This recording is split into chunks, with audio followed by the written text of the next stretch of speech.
Senate Minority Leader Mitch McConnell wants to continue to rule the Senate with an iron fist. Now, that's even after technically losing control of the Senate. I know it's kind of tied like 50-50, but then you have Kamala Harris that can act as a tiebreaker. You know all that, right? So he's basically the power that he has left to do that, to continue to set the Senate's agenda, or at least control what comes out of the Senate and onto the president's desk, is the power of the filibuster.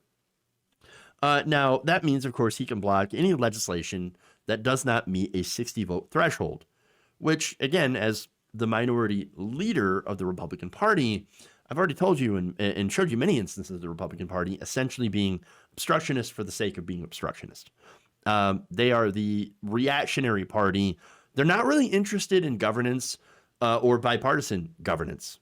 And so that's what's going on, okay? And so if Democrats want to get anything done, well, they've got to get Republican approval, which is very unlikely to happen. Now, you can get around some things by using budget reconciliation. That's what happened with the recent coronavirus stimulus bill. But that, of course, comes with stipulations that, you can only involve things that have a direct impact on the budget or spending. And so now Joe Biden has a few things that he wants to accomplish. Some, decent measures that would fight climate change, a bigger infrastructure bill, some tax changes, things like that. Now, I think those are good policies.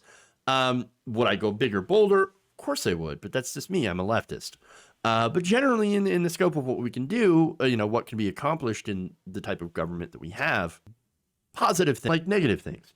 Fortunately, we'll likely run into the 60-vote threshold roadblock put up by Mitch McConnell. So that means any big, Biden agenda item it basically ain't happening, right? Republicans are not going to vote for it. There are Democrats that won't vote for some of the bigger things too, and that's a problem, okay?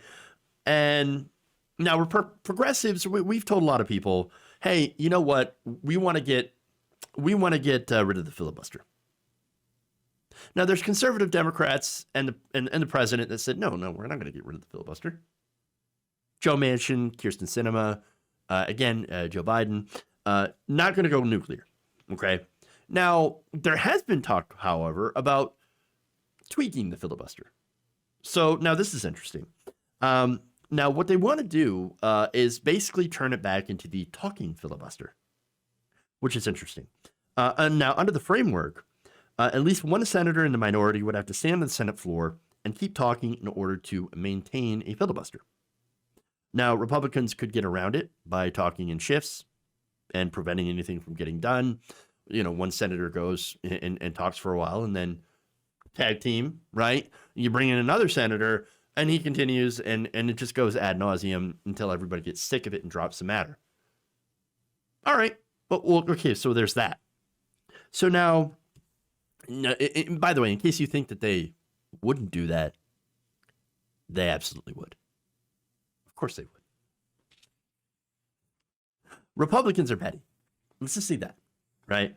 Now, Mitch McConnell has a statement on this. Here's what he said. Nobody serving in this chamber can even begin to imagine what a completely scorched earth Senate would look like. Yeah, we kind of do, because that's what you've been doing for like the last 10 years. But nonetheless, he says that, no, it's going to get even worse if Democrats actually get rid of the filibuster, which is interesting. In fact, here's what he said. He said without the filibuster, he said the Senate would be like a, quote, 100-car pileup where nothing moves. How is that different than normal? I'm just saying. But he also threatened to push a long list of policies with zero input from Democrats, as if they ever take our input anyway. Remember the tax cuts for the Trump tax cuts for the rich? Just saying, no input from Democrats, none at all. But he also listed, quote, defunding Planned Parenthood, penalizing sanctuary cities, and signing a national right to work law if they ever get back into power. He also warned that he would require a quorum for everything, making past actions seem like, quote, child's play. Mitch McConnell is probably the worst person to have ever served in government. I'm just saying, like, now, I know a lot of people are like, oh, no, Donald Trump's the worst. Donald Trump's the worst. No, Donald Trump was loud, and he was crass, and he did a lot of corruption to serve himself, all that stuff. Okay, but Mitch McConnell has actually gotten a lot of disastrous things done. Disastrous things. He's been probably the biggest roadblock for everything good that's ever been proposed in the last 2 decades. This man has weaponized the filibuster and used it a record number of times just because he could. Remember the nomination of Merrick Garland, where nobody from either side had a problem with Merrick Garland. Super centrist, milquetoasty guy.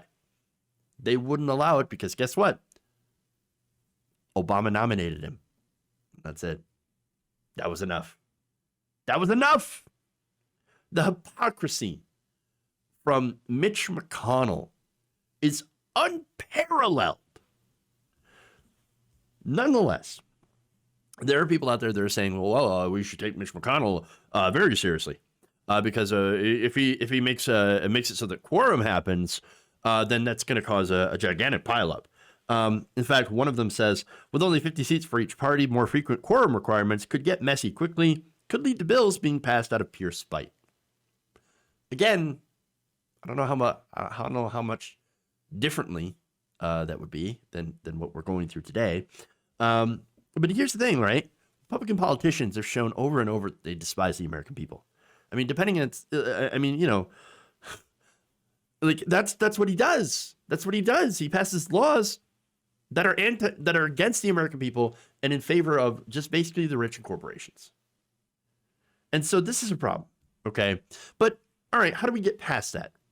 Well, again, Joe Manchin, Joe Biden are now kind of on the record saying like, oh, well, we should reform the filibuster. We should do the talking filibuster, right?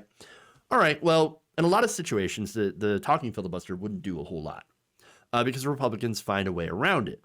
But, there are a couple of different proposals out there. There's one of them, at least, from Jeff Merkley, and that is bringing back the talking filibuster in this form. Merkley's proposal would require that a group of 41 senators hold the floor and take turns talking incessantly in order to maintain a filibuster. So the filibuster would end unless the minority kept at least 41 senators on the floor at all times.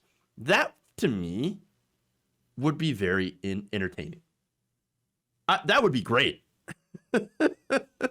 Why is that? Well, for one, the action that Republicans, I should say old politicians really do, especially in the Senate, the thing that they do the most is dial for dollars. They call up their donors and they beg them for money. And that's what they do with the majority of their time. It's not sent governing, right?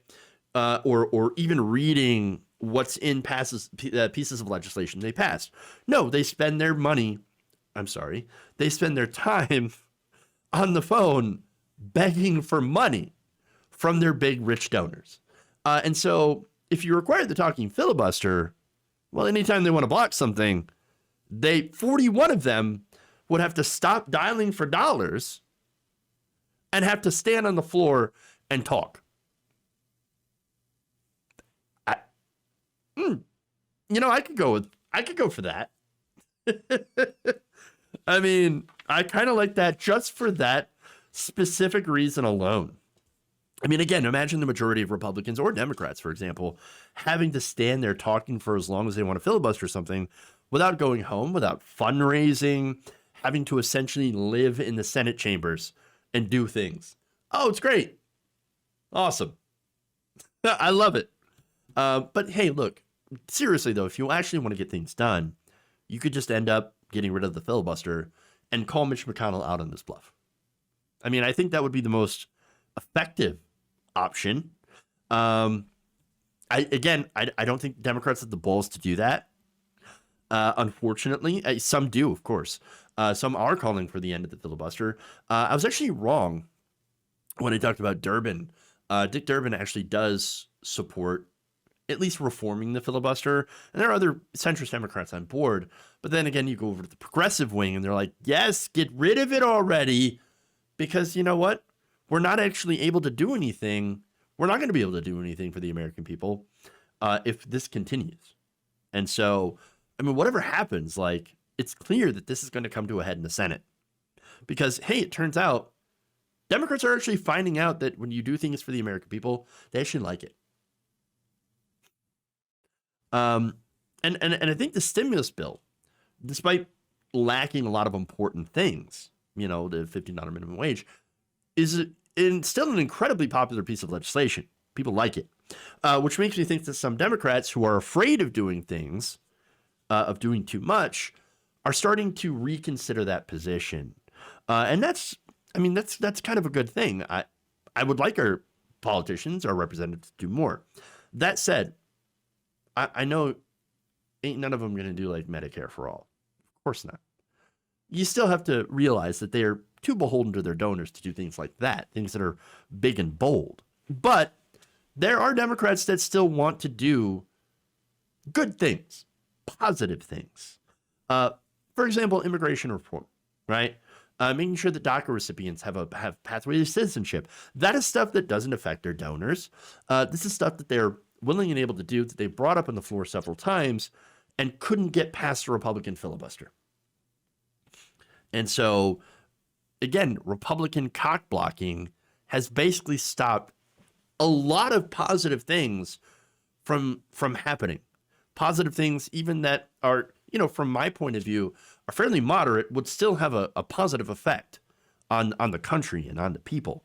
But again, you've got to get past Mitch McConnell to do that. And so, like it or not, the Democrats are going to have to, you know, they're going to have to sack up and do something about this rampant filibuster abuse by the Republicans. And they're going to have to do it fast. If you enjoyed this video, please give us a like and share with your friends. You can subscribe and help out the channel by becoming a patron. It's patreon.com/Jeff Waldorf, or you can become a channel member as well by hitting the join button below.